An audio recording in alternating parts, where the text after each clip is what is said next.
Hello neighbor, this is Curt with eTrailer, and today we're taking a look at the Titan tire cables, and we're going to see how they fit and how they install on our 2024 Ford Bronco with 285/70R17 tires.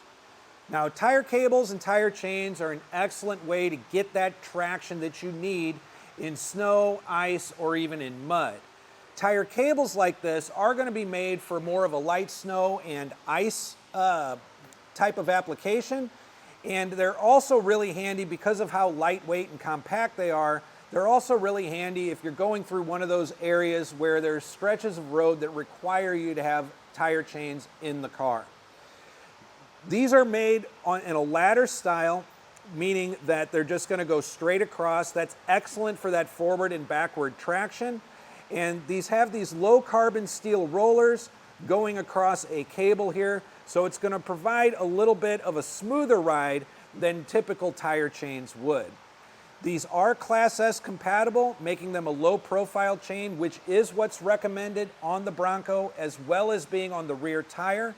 Generally speaking, you see 4x4 models requiring tire chains on the front tire. However, because of the wheel clearance with the brake and suspension components on the Bronco, Ford recommends that you put that on the rear tire. So these are manual tensioning, meaning that we are going to recommend a rubber tensioner, and it's going to have two connection points at the bottom of the tire, one in the front and one in the back, and it's going to require a bit of your own strength to get these as tight as you need them. But all in all, it's a pretty simple process, so follow along and I'll show you how we got these on our Bronco. So the first thing we want to do with our installation is get our cables laid out flat. And what we're going to be checking for is any, twists or anything like that in the cable, anything wrong with our different roller links here. And if these are cables that we've used previously, we're also checking to make sure there's no damage maintained from, our previous use. The other thing we want to do is these connectors here that, connect our cross cables. There is an end where the hook is open, and on the other end where it's flat. We want the flat side facing down. That's going to ensure that these open hook ends are facing away from our tire when we put them on, and we're not going to cause any damage because of that open end to them right there. So with all of these looking pretty good, I'm also double checking to make sure these aren't stuck in any certain position, because that can happen. So I'm just making sure that everything is laid out nice. And it looks like it is, so at this point, I'm going to go ahead and take our cables and we're just going to drape them over the top of our tire.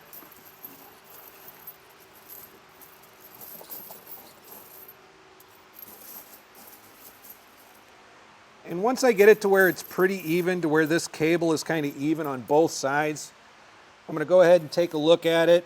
I also am trying to make sure that the cable, before it's attached, isn't kind of touching or anything around the wheel. We do want to make sure that that stays off of the wheel and doesn't cause any damage to it. But with everything looking good in the front here, we're going to go ahead and go under the car and behind the tire and make our first connection. So what we're going to have here is we're going to have this connection end here. It's going to be kind of an open-ended L shape. It's got this slot in the middle that we're going to be putting this end through with these different notches to lock it in. We want to make sure that this, with the hook end, is facing away from the tire again. And this end has 7 different notches that we can run through here. You're going to probably need to experiment a little bit the first time you put these on to see where the kind of the perfect placement is. So we're going to start off with the very middle one. We're going to feed it through and get to the 4th. 1, 2, 3. There's our 4th. And then we're going to slide it over right into place there. There's a little piece down here that we can use to put in our excess and keep it out of the way. Now we're going to find the same type of connection point here in the front with the same 7 little notches here to feed through our attachment point. One of the things that I like to do is kind of pull them together and see about which notch it needs to go to. But if you're going to do that, you want to also make sure that these cross cables here kind of get fed closer to underneath the tire. It's just going to give you more room to make an adjustment. And as you can see, we gained a notch by doing that. So I'm just going to go ahead and feed this through. I'm going to try to get it so that I can get this notch through here.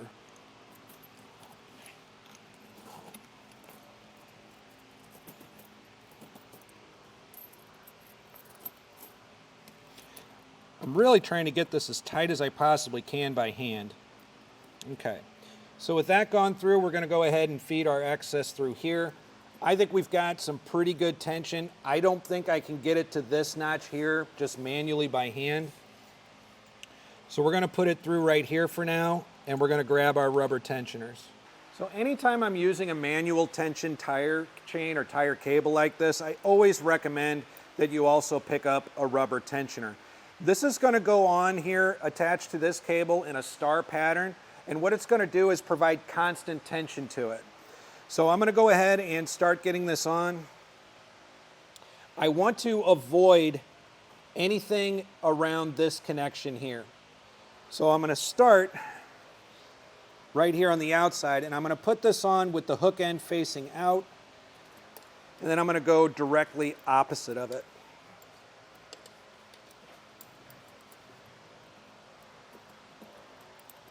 Just like that. And I'm going to start on another one.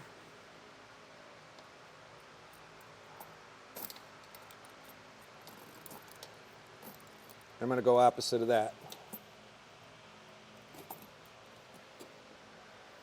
We're just going to go around it, just like so. Now, as you can see, this is really kind of pulling everything in against each other.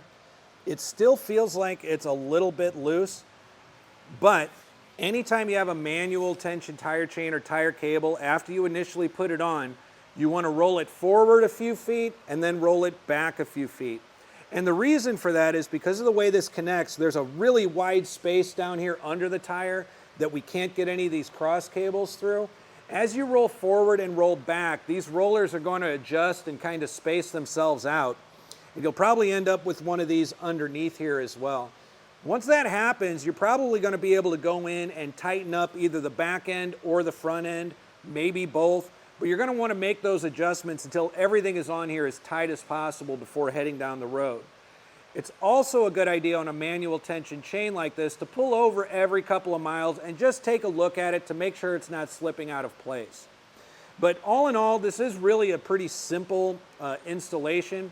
If you're looking for something where you don't have to get behind the wheel and underneath it, you're probably going to want to take a look at a assisted tensioning chain.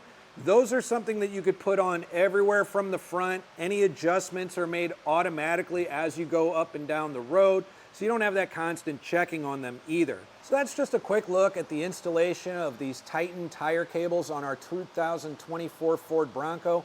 And if you decide that you want to give these a try and you have an opportunity to use them, please share what you think about them in the comments below. We'd love to share your experience with other neighbors so they can make the best decision for themselves. Once again, this is Curt at eTrailer. Thanks for stopping by.